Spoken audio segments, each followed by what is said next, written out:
针对中国在东突厥三维吾尔人的侵犯人权行为，加拿大政府本星期一出台一系列新措施，包括禁止本国公司与涉及维吾尔人强迫劳动企业的生意往来。同时，中国对维吾尔人的压迫以及扣押2名加拿大人的人质外交等做法，导致加拿大民间对中国的印象恶化，近半数的人主张减少同中国的贸易往来。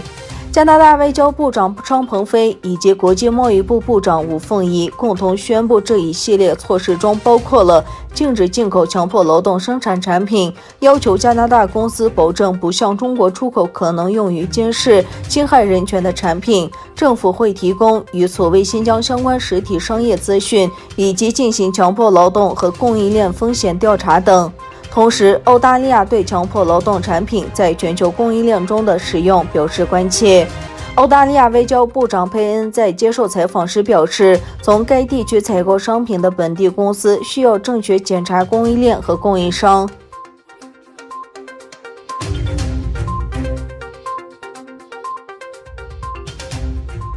据美国国务卿蓬佩奥指控，早在2019年秋天，中国病毒研究所人员就出现感染新型冠状病毒的症状。美国国务卿蓬佩奥15日表示，早在2019年秋天，中国病毒研究所人员就出现感染新型冠状病毒的症状。据蓬佩奥说，美国政府有理由相信，早于首例确诊患者出现前，武汉病毒研究所数名研究人员在2019年秋天就已出现病症，他们的症状与2019冠状病毒疾病一致。蓬佩奥在一项声明中呼吁日前抵达武汉的世界卫生组织团队应就取得新资讯一事施压中国政府。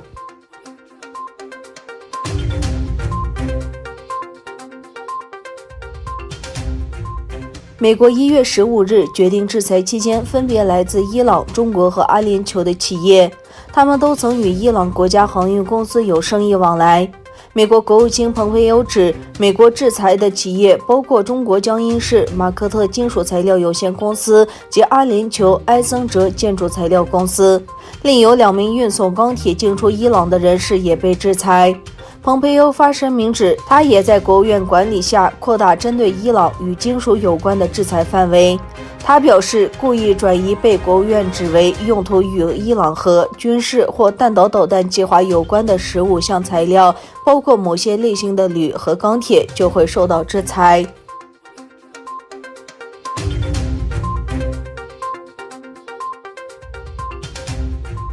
印度尼西亚苏拉威西岛发生的地震死亡人数增至46人。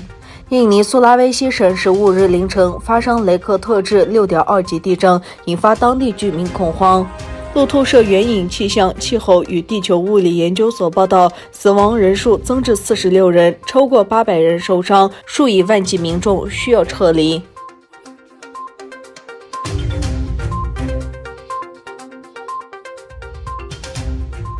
美国南部边境正在酝酿新一轮的移民潮。周五，数千名洪都拉斯人向着美国边境出发，部分人群已经抵达危地马拉。周五晚上，洪都拉斯安全部队与试图越境进入危地马拉的移民爆发了小规模冲突。危地马拉官员估计，约有6500人将向北前往美国，其中大多数人已在危地马拉境内。根据美国和墨西哥政府于2019年6月达成的留在墨西哥协议，希望通过该国移民到美国的第三国国民被关在边境城市蒂华纳，直到申请程序完成。